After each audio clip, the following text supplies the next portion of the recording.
Hi കൂട്ടുകാരെ, പുതിയൊരു വീഡിയോയിലേക്ക് എല്ലാവർക്കും സ്വാഗതം. ഇന്ന് നമ്മൾ ഉണ്ടാക്കാൻ പോകുന്നത് എല്ലാവർക്കും ഇഷ്ടമാകുന്ന രീതിയിലുള്ള ഒരു ഏത്തപ്പഴ പുളിശ്ശേരിയാണ്. അതിനായി ഒരു ഏത്തപ്പഴമാണ് എടുത്തിട്ടുള്ളത്. പുളിശ്ശേരിക്ക് ആവശ്യമായ ഏത്തപ്പഴം ചെറിയ കഷ്ണങ്ങളായി അരിഞ്ഞെടുത്തിട്ടുണ്ട്. ഇനി നമുക്ക് ചട്ടി അടുപ്പത്ത് വെച്ച് അരിഞ്ഞു വെച്ചിരിക്കുന്ന ഏത്തപ്പഴം അതിലേക്ക് ഇടാം.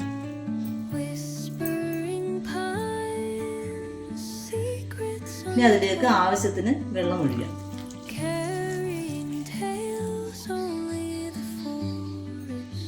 ഇനി 1/2 ടീസ്പൂൺ മഞ്ഞൾപ്പൊടി ചേർക്കാം.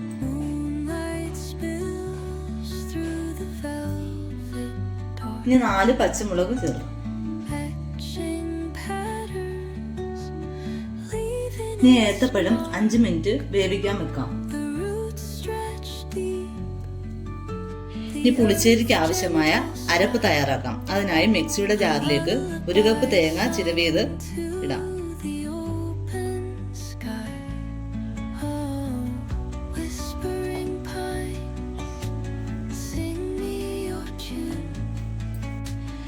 നാല് ചുവന്നുള്ളി അരിഞ്ഞത് ഇടാം. 1/2 ടീസ്പൂൺ ജീരകം ചേർക്കാം.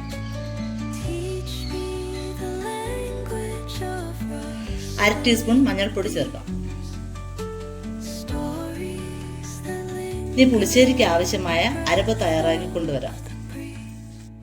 ഇപ്പോൾ ഏത്തപ്പഴം വെന്ത് വന്നിട്ടുണ്ട്. നമുക്കതിലേക്ക് അരപ്പ് ചേർക്കാം.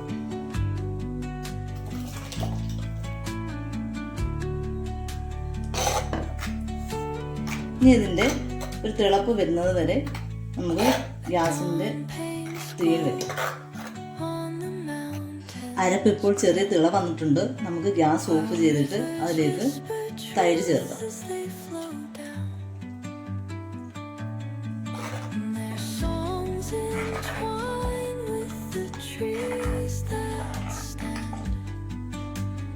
ഇനി ആവശ്യത്തിന് ഉപ്പ് ചേർക്കാം.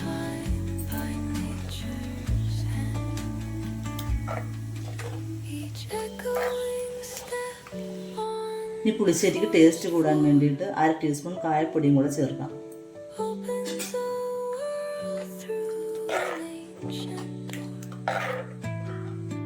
ഇനി പുളിശ്ശേരിക്ക് കടുക് താളിച്ചൊഴിക്കാം. അതിനായി ചട്ടി അടുപ്പത്ത് വെച്ചിട്ടുണ്ട്. അതിലേക്ക് നമുക്ക് വെളിച്ചെണ്ണ ഒഴിക്കാം. ഇനി വെളിച്ചെണ്ണയിലേക്ക് 1/2 ടീസ്പൂൺ കടുക് ഇടാം.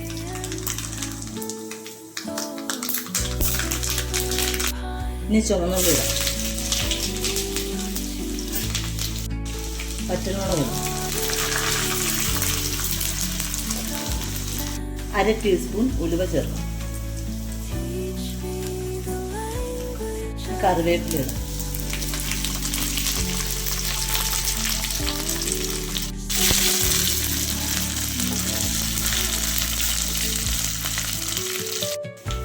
അര ടീസ്പൂൺ കാശ്മീരി മുളക് പൊടി ചേർക്കാം.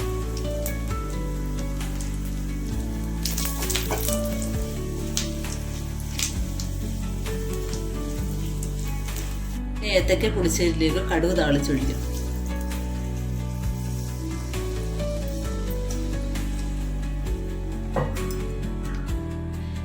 ഇപ്പോൾ ഏത്തക്ക പുളിശ്ശേരി റെഡിയായി വന്നിരിക്കുകയാണ്. എല്ലാ കൂട്ടുകാർക്കും ഈ വീഡിയോ ഇഷ്ടമായെങ്കിൽ സബ്സ്ക്രൈബ് ചെയ്യണം, ലൈക്ക് ചെയ്യണം, ഷെയർ ചെയ്യണം. പുതിയൊരു വീഡിയോയുമായി വീണ്ടും കാണാം. നന്ദി.